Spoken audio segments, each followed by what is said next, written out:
गुरु प्रदत्त मंत्र जप और अन्य विधियों द्वारा श्री जी की सेवा की ऊर्जा का संरक्षण कैसे करें? हमारे आसपास आसुरी प्रवृत्ति के व्यक्तियों द्वारा उस दिव्य ऊर्जा का हरण करने का प्रयास सक्रिय प्रयास होता है। कभी कभी सफल भी हो जाते हैं। ऐसे में हम अपने जप की ऊर्जा की सुरक्षा कैसे करें? पहली बात तो भावना बदलिए।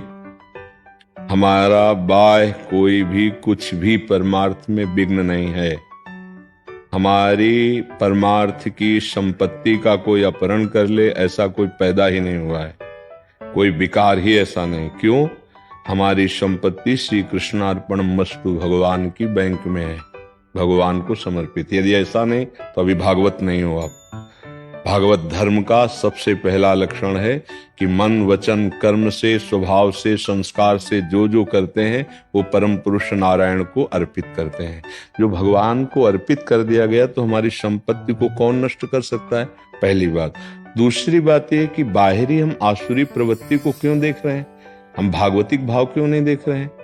जड़ चेतन गुण दोष में विश्व कीन करतार, संत हंस गुण गाय पे परिहरि वारि विकार। जैसे दूध और पानी को मिला के रख दो तो हंस दूध पी लेगा, पानी छोड़ देगा। ऐसे ही भागवतिक पुरुष जो होते हैं वो दूसरे को दोषों का न दर्शन करते हैं न चिंतन करते हैं, उनमें भगवत भावना करते हैं, उनके सद्गुणों को स्वीकार कर लेते हैं। तो हमारे अंदर बाहरी लोगों का प्रभाव क्यों पड़े? हमारे अंदर जो प्रभाव पड़ता है हमारे अंदर छुपे हुए दोषों का पड़ता है। जैसे हम किसी में देख रहे हैं कि कामी पुरुष है, ये नीच पुरुष है, ये पापी पुरुष है, तो सत्य मानिएगा, भले आप पचा पाए ना पचा पाए, वो दोष हमारे अंदर है, तभी हमको दिखाई देता है।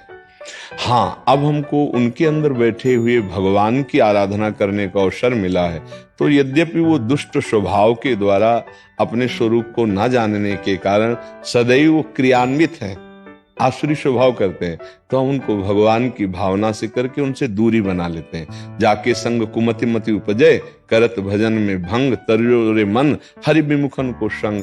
दूर से जाके प्रिय न राम वैदेही, तजिए ताहि कोटि बैरिशम, यद्यपि परम शने ही। अंदर से तो हमारी आध्यात्मिक शक्ति को कौन खींच सकता है?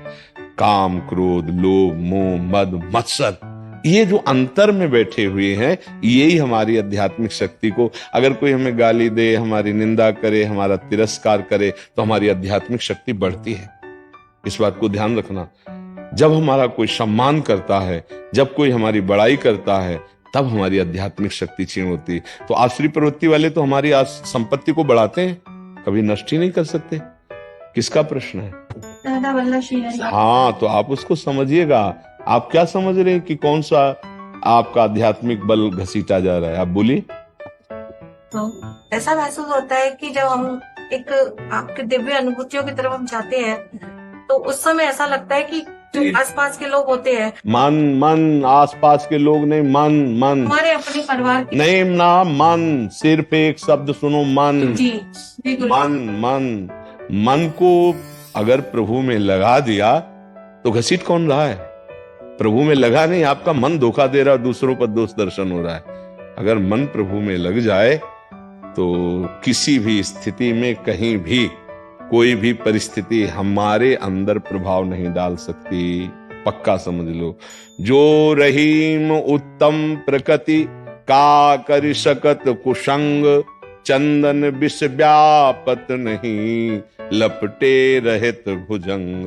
उत्तम प्रकृति सत्संग, सद भगवान, अगर नाम जप चल रहा है तो कोई भी कुसंग आपके ऊपर प्रभाव नहीं डालेगा। नाम जप आप छोड़कर कुसंग का संग करेंगे तो आप खुद गलती कर रहे हैं। आप भगवान के दिव्य नाम में, प्रभु की दिव्य लीलाओं में, प्रभु के रूप में, प्रभु की सेवा में मगन रहे। कौन परेशान कर रहा है? हम करे सब गाली बकने लगे, हम अंदर राधा राधा राधा राधा। कौन हमारा पतन कर सकता है?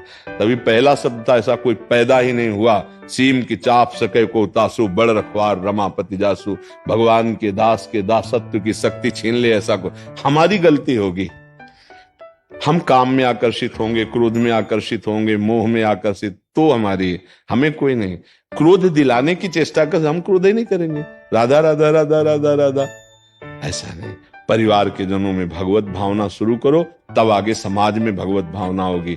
भक्ति की कोई दिव्य शक्ति छीन नहीं सकता, उसकी दिव्य भावनाएं उसकी शक्ति हैं।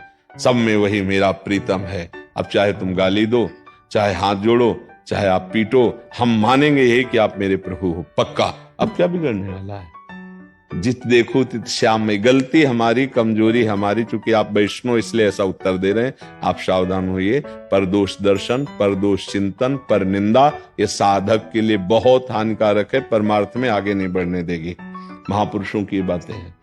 नाम जप करो और सबको मन से प्रणाम करो, चाहे पति हो, चाहे पुत्र हो, चाहे परिवार हो। ये भगवत मार्ग में चलना है। सब में मेरा प्रभु विराजमान है। अलग अलग सेवा का अवसर है। पति को पत्नी के धर्म से, पुत्र को माँ के धर्म से, हम सबका धर्म से यथोचित पालन करेंगे, लेकिन सब में अपने प्रभु को देखेंगे।